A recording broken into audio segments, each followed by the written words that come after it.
Alright guys, welcome back to the channel guys. This is Shabai, hope guys you are doing well. तो काफी दिनों से लोगों का मुझे सवाल आ रहा था, तो सवाल इस रिलेटेड था। एक कॉलेज है जो कि रत्नागिरी में, government college of engineering Ratnagiri. तो उस कॉलेज के बारे में काफी स्टूडेंट्स मुझे सवाल पूछ रहे थे। तो सवाल कुछ ऐसे है, आप स्क्रीन पे देख सकते हो। तो इन सब सवालों का जवाब इस वीडियो में मैं दूंगा। तो ये वीडियो इंफॉर्मेटिव होने वाली है, तो वीडियो एंड तक जरूर देखना। हर एक चीज डिटेल में एक्सप्लेन करूंगा। तो चलो पहले वीडियो को स्टार्ट करते हैं।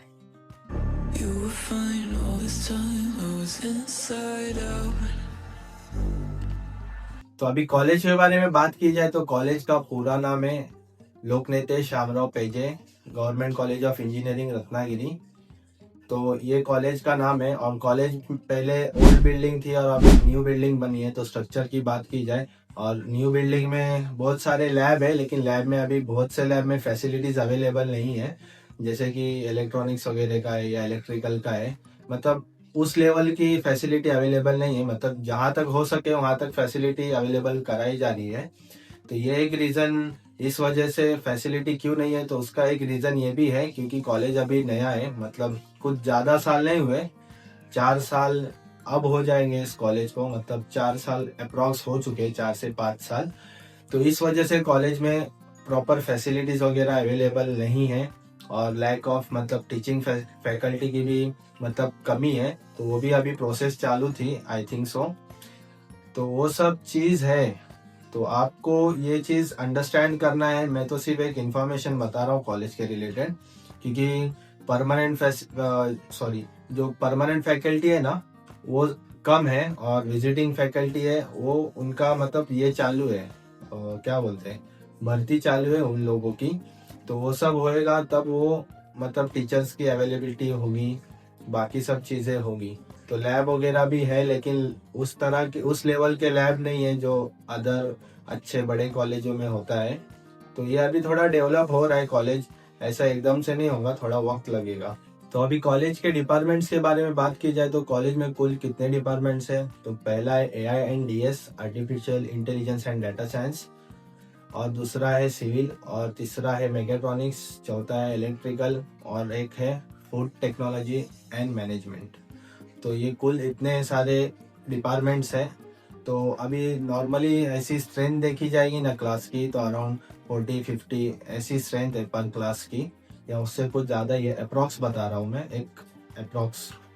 तो ये सब है, और उनमें भी टीचर्स मतलब टीचर्स की अवेलेबिलिटी है। मैं जब तक पढ़ रहा हूँ तो कुछ ऐसी दिक्कत आई नहीं।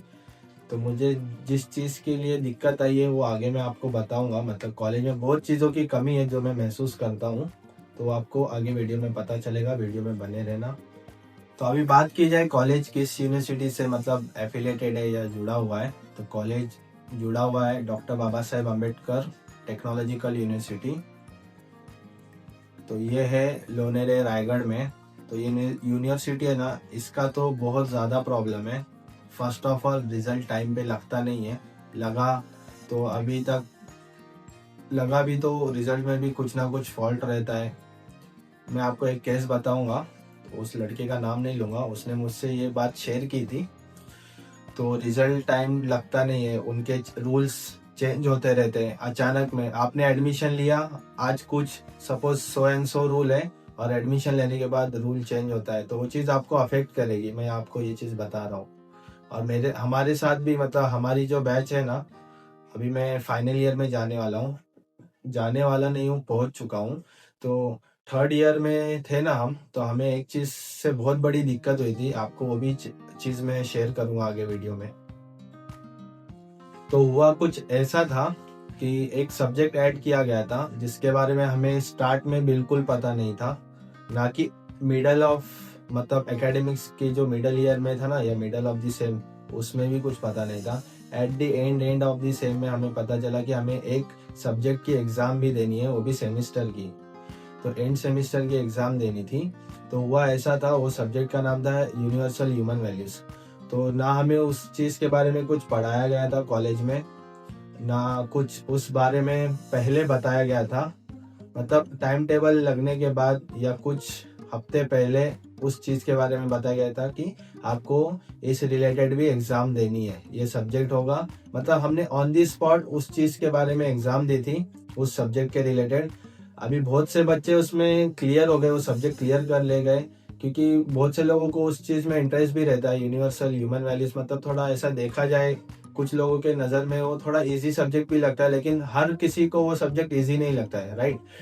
तो कुछ बच्चे उसमें फेल हो गए थे या उनको केटी लग गई थी, तो उस चीज का बहुत बड़ा दिक्कत हुआ था। और हुआ एग्जाम के टाइम में भी एक इशू ऐसा आया था कि हमने 1.5 घंटे तक वो एग्जाम लिखी और 1.5 घंटे के बाद हमसे वो पेपर लिया गया कि बस करो, अब ये पेपर नहीं लिखना है, और हमें न्यू क्वेश्चन पेपर दिया गया।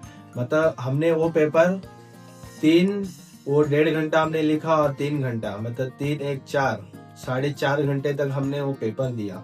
मतलब इतना बड़ा इशू यूनिवर्सिटी का। हमने कॉलेज में प्रिंसिपल सर से बात की, प्रिंसिपल सर ने भी कहा ये हम कुछ नहीं कर सकते, यूनिवर्सिटी का प्रॉब्लम है। मतलब कॉलेज में कुछ भी होता है तो डायरेक्ट यूनिवर्सिटी के पास जाता है। तो यूनिवर्सिटी वाले के पास हम जाएंगे तो यूनिवर्सिटी वाले ऐसा वैसा मतलब आपको क्लियर नहीं करेंगे उस चीज के लिए, ना कॉलेज वाले प्रॉपर क्लियर कर पाते हैं। और एक इशू ऐसा आया था, मेरा एक दोस्त है, उसका कुछ रिजल्ट का प्रॉब्लम था और उसके सब्जेक्ट का भी प्रॉब्लम था। इधर ऐसा होता है कि रिजल्ट पहले लगता है, रिजल्ट बाद में लगता है, पहले सप्लीमेंट्री की एग्जाम होती है। तो स्टूडेंट को कैसे पता होगा कि एग्जाम पहले देनी है या हम एग्जाम में क्लियर हुए हैं या नहीं भी हुए, वो भी हमें पता नहीं चलता है। फॉर एग्जाम्पल उसका दोस्त के साथ ऐसा ही हुआ था, तो वो यूनिवर्सिटी तक गया था, तो यूनिवर्सिटी में भी उसको कुछ प्रॉपर आंसर नहीं दिया गया। इतना लोग खर्चा करके वहां तक जाते हैं, मतलब हर किसी के लिए पॉसिबल नहीं होता ना इतना ट्रैवल करना और वहाँ अकेले जाना, मतलब ना जान ना पहचान, थोड़ा मुश्किल होता है। तो वहां पर भी लोग घुमाते हैं, प्रॉपर आंसर नहीं देते हैं। तो कॉलेज वाले भी इसकी रिस्पॉन्सिबिलिटी लेते नहीं है, वो डायरेक्ट बोलते युनिव्हर्सिटी कडनं असं झालं आणि आम्ही काय करू शकतो, युनिव्हर्सिटीचं असं आहे, आम्ही काय करू शकतो। तो ये सब प्रॉब्लम है इसमें। और एक केस ऐसा हुआ था ना कि मतलब एक स्टूडेंट है सिविल डिपार्टमेंट का, हमारे बैच का ही है। तो उसका ऐसा हुआ था कि उसने मुझे ये बताया कि उसका ऑनलाइन में रिजल्ट वो पास दिखा रहा है, लेकिन जब मार्कशीट उसके हाथ में आई या कुछ अदर प्रूफ हाथ में आया था ना उसके मार्कशीट रिलेटेड, तो उसमें उसको केटी दिखा रही थी सेम सब्जेक्ट में। तो वो भी इशू बहुत बड़ा उसका हुआ था। तो वो चीज उससे क्लियर हुई क्या, वो मुझे इतना क्लियर पता नहीं, लेकिन वो चीज उसने भी फेस किया था। अभी और एक केस हमारे साथ ऐसा हुआ ना, अभी मैंने डायरेक्ट सेकेंड ईयर, मतलब मैंने डिप्लोमा कंप्लीट किया, उसके बाद मैंने उधर डायरेक्ट सेकेंड ईयर में एडमिशन लिया। तो डायरेक्ट सेकेंड ईयर एडमिशन लेने के बाद अभी मैं फाइनल ईयर में हूँ, और जो जितने सेम की मैंने एग्जाम दिया ना, उस सेम एक भी सेम की मुझे अभी तक मार्कशीट ऑन हैंड मिली ही नहीं है। मतलब जितने रिजल्ट लगे लगे, ऑनलाइन में भी फिर वो ग्रेड्स वगैरह दिखाते हैं, प्रॉपर ऐसा मार्क्स नहीं दिखाते, कभी दिखाते हैं तो कभी नहीं दिखता है वो। मतलब एक सेमेस्टर का तो ग्रेड्स वगैरह दिखाए थे, तो ऐसी प्रॉपर मार्कशीट अभी तक नहीं मिली। मैं अभी तक पूछ रहा था कि मार्कशीट आई, तो उन्होंने कहा यूनिवर्सिटी से अभी तक कुछ आया नहीं है। तो ये भी बहुत बड़ा इशू है, मतलब रिजल्ट का बहुत बड़ा इशू है। और जो सप्लीमेंट्री एग्जाम भी देते हैं ना, उसका तो रिजल्ट जल्दी लगता ही नहीं है। मतलब जो केटी की री एग्जाम होती है ना, वो एग्जाम का रिजल्ट जल्दी लगता ही नहीं है। तो स्टूडेंट कंफ्यूज रहते हैं कि री एडमिशन कराए या ड्रॉप लगेगा, कैसा क्या करे, तो उसमें भी बहुत सारा कंफ्यूजन रहता है। तो बात की जाए टीचिंग फैकल्टी की, तो टीचिंग फैकल्टी बहुत ज्यादा सपोर्टिव है। मतलब स्टूडेंट्स के लिए इवेंट्स ऑर्गेनाइज करने से लेके हर एक चीज के लिए डाउट वगैरह कुछ रहे स्टूडेंट को, तो बहुत ज्यादा हेल्प भी करते हैं। और वो हमारा कुछ प्रॉब्लम रहा तो वो प्रॉब्लम प्रिंसिपल सर तक भी ले जाते हैं, और प्रिंसिपल सर, फिर हम प्रिंसिपल सर के पास जाए तो प्रिंसिपल सर के पास भी उस चीज का आंसर नहीं रहता है, तो डायरेक्ट यूनिवर्सिटी के पास बोलते हैं कि यूनिवर्सिटी के अंडर है, हम कुछ नहीं कर सकते। और जब यूनिवर्सिटी के पास जाए तो घुमा फिरा के सब मतलब स्टूडेंट्स का ही नुकसान होता है। अब जो टीचर्स है वो हमें मतलब इवेंट ऑर्गेनाइज करने के लिए या वर्कशॉप वगैरह ऑर्गेनाइज करने के लिए बहुत ज्यादा हेल्प करते हैं, लेकिन उस चीज में स्टूडेंट्स है ना, टीचर्स लोग को सपोर्ट नहीं करते, मतलब अपना इंटरेस्ट नहीं दिखाते उस चीज में। तो टीचर्स भी उस चीज के लिए ज्यादा फिर इनकरेज करने के लिए मतलब ये करते हैं कि मतलब जैसे स्टूडेंट इन्वॉल्व ही नहीं हो रहे तो मतलब किसी टीचर या किसी बड़े अच्छे आदमी को इतने दूर से बुलाते हैं, क्यों? हमारे बेनिफिट के लिए, स्टूडेंट्स के। तो स्टूडेंट्स ही उसमें इंटरेस्ट नहीं दिखाएंगे तो इतने दूर से लोगों को बुला के मतलब हमारी बेनिफिट के लिए, तो वो चीज अच्छी नहीं बनती ना। तो स्टूडेंट्स को भी अपना सपोर्ट दिखाना चाहिए। मतलब हर चीज का मतलब हर एक लोगों का इन्वॉल्वमेंट रहेगा तब काम बनेगा। तो उसमें स्टूडेंट्स इन्वॉल्व नहीं होते तो वो चीज़ भी अच्छी नहीं लगती। मतलब सपोज अभी फॉर एग्जांपल 100 to 100 स्टूडेंट्स है, फॉर एग्जांपल बता रहा हूँ मैं, तो उसमें से जाएंगे 50 बच्चे, तो वो चीज़ अच्छी नहीं लगती ना। इतने सारे लोगों के लिए वो चीज़ ऑर्गेनाइज की गई है तो उससे टीचर्स का कुछ फायदा नहीं होने वाला, स्टूडेंट्स का फायदा होने वाला। तो स्टूडेंट्स को भी उस चीज़ में इन्वॉल्वमेंट दिखानी चाहिए। और अभी बात रह गई हॉस्टल की, तो अभी फिलहाल तो कॉलेज में कोई हॉस्टल की अवेलेबिलिटी नहीं है। मतलब ना गर्ल्स हॉस्टल है ना बॉयज हॉस्टल है। आपको प्राइवेट में रूम्स या कुछ रेंटल रूम्स या कुछ ऐसे शेयरिंग रूम्स अवेलेबल हो जाएंगे अगर आप किधर सर्च करोगे। मुझे तो कुछ आइडिया नहीं है इस बारे में, मतलब अभी अवेलेबिलिटी मतलब रूम किधर खाली मिलेगा या फ्लैट्स या कुछ भी शेयर रूम जैसे जो भी है वो मिलेगा या नहीं मिलेगा। आप मुझे कमेंट करके कुछ डाउट रहा तो आप मुझे पूछ सकते हो। मैं आपका कमेंट में जो डाउट रहेगा ना वो क्लियर करने के लिए ज़रूर हेल्प करूँगा। मैं आपकी मदद भी करूँगा। आपको अगर यहाँ तक कुछ इशू आ रहा है मतलब कुछ मतलब मेस वगैरह के रिलेटेड कि किधर अच्छा मिलेगा खाना और किधर रहने के लिए अच्छा है, तो मैं उस चीज़ के रिलेटेड एनी टाइम मैं आपको हेल्प करने के लिए रेडी रहूँगा।